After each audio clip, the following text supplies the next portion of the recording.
यह बात 2048 की है जब पृथ्वी पर रिसोर्सेज कम पड़ने लगे। गवर्नमेंट प्रोग्राम शुरू करती है जो 14 इंसान के डीएनए मॉडिफाई करके उन्हें सैटर्न के मून टाइटन पर इंसानी सभ्यता शुरू करने भेजेगा। इन 14 लोगों के परिवार को पास बुलाकर उन्हें लग्जूरियस घर दिए गए। पायलट रिक भी एक वॉलंटियर है जो वाइफ एबिगेल और अपने बच्चे लूकस को साथ लाया है। हेड कॉलिंगवुड को रिक से काफी उम्मीद है क्योंकि उसने पहले भी बिना खाने पीने के एक वीरान जगह सरवाइव किया था। रिक और एबिगेल यह अपने बेटे के भविष्य के लिए कर रहे हैं, पर एबिगेल रिक के बीमार होने से भी डरती है।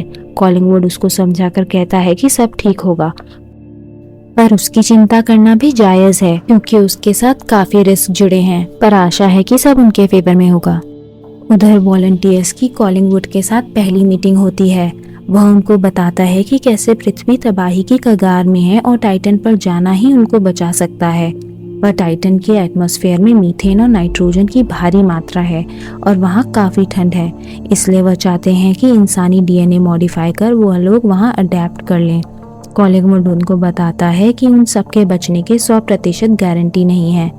सारे वॉलंटियर्स दुनिया के कोने कोने से लाए गए थे क्योंकि उन सभी ने एक्सट्रीम एनवायरनमेंट में सरवाइव किया था। कॉलिंगवुड प्रोग्राम से जुड़े सभी रिस्क के बारे में वॉलंटियर्स को बताता है। यह सुनकर एक वॉलंटियर प्रोग्राम को क्वेश्चन करने लगता है, जिससे रिक उस पर चिढ़कर उसे बाहर जाने को कहता है। वॉलंटियर के अनुसार इस प्रोसेस में उनको जान का खतरा था, जिस पे कॉलिंगवुड हामी भरता है। उसके बाद उनको बेस में ले जाया जाता है जहां उन्हें कुछ हफ्तों तक शॉट्स लगेंगे। डॉक्टर फ्रे हर शॉट के बारे में बताती है जिसे रिक आधा ही समझ पाता है। रिक की फैमिली नॉर्मल रूटीन फॉलो करने लगती है। लूक स्कूल जाने लगता है और एबिगेल बिजी हो जाती है। सारे वॉलंटियर्स बेस्ट फ्रेंड बन जाते हैं और वह साथ समय बिताने लगते हैं, साथ में पार्टीज करने लगते हैं। कभी कभी चर्चा काफ़ी गंभीर हो जाती थी। कुछ वॉलंटियर्स का तो यह तक मानना था कि शायद 2 साल बाद वह टाइटन से वापस आ ही ना पाए। एक दिन वह सब बारबेक्यू पार्टी रखते हैं जिसमें सब ज़्यादा ही पी लेते हैं। शाम को एबिगेल डिजी फील करने लगती है और रिक उसे कमरे में ले जाता है, पर वहाँ रिक कफ करते हुए खुद गिर जाता है। एबिगेल देखती है कि रिक को बुखार है और वह उसे बेड पर ले जाकर दवाई देती है। वहाँ कॉलिंगवुड वॉलंटियर्स की डीएनए प्रोग्रेस को देखकर काफ़ी खुश है। अब टेस्ट का टाइम है। ग्रुप को बिना ऑक्सीजन के पानी में रहने को कहा जाता है, जिसमें आखिरी में सभी वॉलंटियर्स में से सिर्फ रिक और टैली ही पूल में रुके रहते हैं और टैली रिक से कंपटीशन करती है। अंत में हम देखते हैं कि सारे वॉलंटियर्स में से सिर्फ रिक ही पूल में अकेला बचता है। वह इतना कंफर्टेबल है कि वह तैरने लगता है। सब आश्चर्य हो जाते हैं क्योंकि रिक हाई स्पीड में एक डॉल्फिन की तरह तैर रहा था। शाम को वह अपने बेटे को यह सब दिखाता है और उसके साथ खेलकर उसे सुला देता है। रात को जब वह अपनी वाइफ के साथ पूल में होता है तो एबिगेल उसके शरीर पर काली धारियां देखती है। वह देखती है कि ये धारियां तुरंत गायब हो गई हैं और वह उनको इग्नोर कर देती हैं। कुछ दिनों बाद वॉलंटियर्स फर्स्ट सर्जरी से गुजरते हैं। एक वॉलंटियर की वाइफ रेने अपने बच्चों के साथ एबिगेल से मिलने आती है। वह एबिगेल से कहती है कि वह इन सब से कितनी डरी हुई है, जिसमें एबिगेल उसको समझाती है कि उनके पति मानवता के रक्षक हैं और वह यह सब अपने बच्चों के लिए कर रहे हैं। रिक अच्छी तरह सर्जरी रूम से बाहर आ जाता है और फैमिली के साथ समय बिताता है। एबिगेल खुश है, पर वह इस प्रोसेस के साइड इफेक्ट से भी डरती है जो उसने मैनुअल में पढ़े थे। उस रात एबिगेल उठकर अपने बगल में रिक को नहीं पाती, जो कि किचन में अपनी बॉडी को गर्मी लगने के कारण आइस लगा रहा होता है। एबिगेल उसके लिए बड़ी बाल्टी में बर्फ लाती है और रिक उसको एक गेम खेलने के लिए चैलेंज करता है। दोनों अपना हाथ बाल्टी में डालते हैं, पर एबिगेल ज्यादा ठंड न सहने के कारण हाथ बाहर निकालती है, जबकि रिक को ठंड का कोई एहसास ही नहीं होता। वॉलंटियर्स की ट्रेनिंग जारी रहती है, जहां उन्हें टाइटन के एनवायरनमेंट को अडेप्ट करने के लिए मास्क में दौड़ाया जाता है, तो कभी बर्फीले पानी में तैराया जाता है। काफी दिन यह सब असहनीय हो जाता है और वॉलंटियर्स जल्दी घर लौट जाते हैं।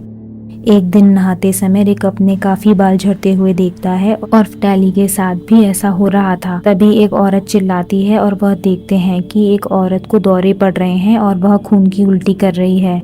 डॉक्टर उसको बचा नहीं पाते और वह ग्रुप की पहली मौत होती है। उस दिन वॉलंटियर्स चर्चा करते हैं कि कैसे उनको भी मौत का खौफ है, पर उनको रिस्क पहले से ही पता थे। चिंता से बचने के लिए सब ड्रिंक करते हैं। रेने अपने हस्बैंड जैन को संभालती है। टेली का हस्बैंड एंड्रयू एबिगेल की किचन में मदद करवाता है और बताता है कि कैसे वो और टेली मिले। टेली आकर बताती है कि एंड्रयू फैमिली स्टार्ट करने का कितना इच्छुक है। तभी एंड्रयू काम से बाहर जाता है। टेली बताती है कि एंड्रयू चाहता है कि वह एक अच्छी वाइफ बने, पर टेली और बहुत कुछ चाहती है। डिनर टेबल में एबिगेल सारे वॉलंटियर्स में वही काली धारियां आते हुए देखती है। तभी गार्डन में आवाज आती है। जैन को मेंटल ब्रेकडाउन हुआ है और वह रेने को अटैक कर रहा था। सभी लोग जैन के शांत होने तक उसको पकड़ कर रखते हैं। अगले दिन फ्रे वॉलंटियर्स को मेडिसिन देने आती है ताकि ये हादसे उनके साथ ना हो। एबिगेल डोज ज़्यादा होने के कारण कॉलिंगवुड से बात करना चाहती है, जो कि अवेलेबल नहीं है। शाम को हम देखते हैं कि रिक खून की उल्टी कर रहा है। एबिगेल उसको रेस्ट करने को कहती है। एबिगेल रिक को बिना बताए उसके खून का सैंपल ले लेती है। तभी वह घर में जगह जगह कैमरास लगे देखती है। यह कैमरास इसलिए थे ताकि प्रोग्राम के लोग उनको 24/7 देख सकें। अगली बार रिक पूल में अपनी स्किन निकलते हुए देखता है, जिसकी वह चिंता नहीं करता, जो एबिगेल भी देख लेती है और उसे काफ़ी चिंता होने लगती है। अगले दिन एबिगेल रिक के खून को माइक्रोस्कोप में जांच करती है और उसे काला पाती है। अब वॉलंटियर्स दूसरे प्रोसीजर के लिए जाते हैं। उनकी आंखों को बिल्ली की आंखें बनाया जाता है ताकि वह अंधेरे में देख सके। सर्जरी सही से हो जाती है। रिक को अपनी आंखों में कुछ देर पट्टी लगाकर रखनी पड़ती है, जिसमें उसकी फैमिली उसकी मदद करती है। एक रात एबिगेल रिक का रोना सुनती है क्योंकि उसकी आंखों से खून आ रहा था। एबिगेल कॉलिंगवुड से इन सब के बारे में पूछती है और कहती है कि उसको कैमरास के बारे में पता है और कुछ गड़बड़ होने का भी एहसास है। कॉलिंगवुड उसको सांत्वना देकर कैमरा लगाने का सिक्योरिटी रीजन देता है और कहता है कि रिक का कुछ दिन अंधा होना नॉर्मल है। एबिगेल को उसकी बातों पर शक होता है। एबिगेल घर जाती है, तभी उसे कुछ सायरन की आवाज आती है। वह देखती है कि आर्मी ने जैन का घर घेर लिया होता है। वह वहाँ एक दर्दनाक सीन देखती है जहाँ वायलेंट जैन रेन को खिड़की से बाहर फेंक देता है और मार देता है। सोल्जर्स घर घुसकर जैन को भी मार देते हैं। उधर एबिगेल रिक का ख्याल रखते हुए दिखती है। एबिगेल सबको बिजी देख रिक की कार की चाबी चुरा लेती है और छुप छुपाते वह कॉलिंगवुड के कैबिन पहुंचती है। वहां वह सारी फाइल्स पढ़ती है, जिसमें उसे पता लगता है कि वॉलंटियर्स के डीएनए में जानवरों का डीएनए मिलाया जा रहा था, जिसे कॉलिंगवुड होमो टाइटेनियंस कहता है। उधर कॉलिंगवुड नासा के हेड कर्नल सोनालो के साथ मीटिंग में है। वह लोग यह प्रोग्राम बंद करवाना चाहते थे क्योंकि इस साइंस का कोई वजूद और सबूत नहीं है और यह उसूलों के खिलाफ है। वॉलंटियर्स क्रिमिनल्स बनते जा रहे हैं और अब खून खराबे पे उतर आए हैं। कॉलिंगवुड इस बात पर इनकार कर देता है और मिनिस्ट्री ऑफ डिफेंस के ऑर्डर के बिना इसको नहीं रोकना चाहता। डॉक्टर फ्रे भी उसके इस प्रोग्राम को खत्म करने को कहती है, पर वह उसको डिसमिस कर देता है। कॉलिंगवुड रिक के घर जाकर 24 घंटों में उसकी आंखों की रोशनी वापस आने का आश्वासन देता है। वह बताता है कि यह सब बस ओवरलोड होने की वजह से हुआ है और नई सर्जरी सब चीजें ठीक कर देगी। तभी एबिगेल उसे सच्चाई पूछती है, जिस पर कॉलिंगवुड जानवर के डीएनए के इस्तेमाल पर हामी भरता है और कहता है कि इससे जुड़ी रिस्क की जानकारी वह उसे पहले ही दे चुका था। रिक को जीने के लिए नए प्रोसीजर से गुजरना ही होगा, जिसके कारण एबिगेल काफी डिस्टर्ब हो जाती है। अगले दिन बैंडेज निकालते ही रिक को सब दिखने लगता है। वह अपना सर शेव करता है ताकि उसे झड़े हुए बाल न दिखें। रात के समय उसको सब कुछ इतना साफ दिखता है कि वह कॉलिंगवुड को फोन कर प्रोसीजर के लिए तैयार हो जाता है। सारे वॉलंटियर्स को सर्जरी में रखा जाता है, पर कॉम्प्लिकेशंस के कारण ज्यादातर वॉलंटियर्स की मौत हो जाती है। सिर्फ रिक और टेली बचते हैं। उस दिन एंड्रयू, एबिगेल और लूकस रिक और टेली को मिलने जाते हैं। उनको उन्हें देखकर आश्चर्य होता है क्योंकि रिक और टेली एलियंस जैसे प्राणी बन चुके थे जो सिर्फ लो फ्रीक्वेंसी से ही बात कर सकते हैं। तभी कॉलिंगवुड उसको रिक की वेडिंग रिंग भी दे देता है। कुछ दिन बाद वह टाइटन के लिए निकलने वाले होते हैं, इसलिए कुछ दिन के लिए उन्हें परिवार के साथ वक्त बिताने घर छोड़ दिया जाता है। रिक इंसानी कपड़े पहनने की कोशिश कर रहा होता है और तभी एबिगेल उसकी मदद करने आती है। गलती से एबिगेल को लग जाती है तो रिक उसके पास जाता है, पर डर के मारे एबिगेल उससे दूर भाग जाती है। रिक ज्यादा समय पूल में बिताता है। एक रात लूकस को सुलाकर एबिगेल टेली को घर आते देखती है। वह रिक को अपने हाथ से खून आते हुए दिखाती है और वो दोनों एक दूसरे के हाथों को छूकर कुछ बात करने की कोशिश करते हैं। तभी आर्मी आती है और पड़ोस में एंड्रयू को मृत पाती है। इसके बाद आर्मी एबिगेल की घर की तरफ बढ़ती है। एबिगेल लूकस को लेकर छुपने को भागती है। सोल्जर टेली पर शूट करते हैं और टेली गिरती है। पास आने पर पता लगता है कि वह जिंदा है और वह एक सोल्जर को मार गिराती है। टेली पर ओपन फायर हो जाती है। अब सोल्जर्स रिक की तरफ बढ़ते हैं, पर रिक अपनी ताकत से उन्हें मार गिराता है।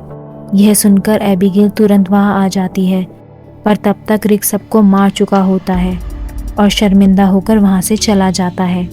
कर्नल सोनालो रिक की तलाश शुरू करते हैं। कॉलिंगवुड उसको बताता है कि रिक रिसर्च के लिए कितना जरूरी है, पर सोलानो उसकी बात इग्नोर करते हैं। एबिगेल और लूकस को सुरक्षा के लिए बेस ले जाया जाता है, पर तभी एबिगेल को रिक के उस जगह होने का एहसास होता है और वह वहां के लिए निकल जाती है। एबिगेल रिक को उसी जगह पाती है और उसकी तरफ हाथ आगे बढ़ाती है। वह दोनों किस करते हैं। तभी हेलीकॉप्टर वहां आ जाता है और उन पर शूट करने लगता है। जब एबिगेल की आंख खुलती है तो कॉलिंगवुड उसे प्रोग्राम खत्म कराने जाने की बात करता है और कहता है कि रिक को टाइटन भेजना ही होगा, क्योंकि अर्थ का एटमॉस्फेयर अब उसके लिए ठीक नहीं। वह चाहता है कि एबिगेल रिक को वहां से जाने के लिए मनाए। एबिगेल को रिक के पास ले जाया जाता है, जहाँ वह ग्लास केज में बंद है। कॉलिंगवुड एबिगेल को रिक को एक इंजेक्शन देने को कहता है जो उसकी याददाश्त मिटा देगा, और यही वह तरीका है जो उसे स्पेस भेज सकता है। जब सोल्जर उसको इंजेक्शन देते हैं तो एबिगेल उसे गिराने का बहाना करती है। उसके बाद एबिगेल रिक के पास जाकर उसे निहारती है और इशारे करती है। अंत में वह उसको इंजेक्शन दे देती है। रिक तुरंत बेहोश हो जाता है। एबिगेल बाहर आकर डॉक्टर फ्रे को अकेले में ले जाती है।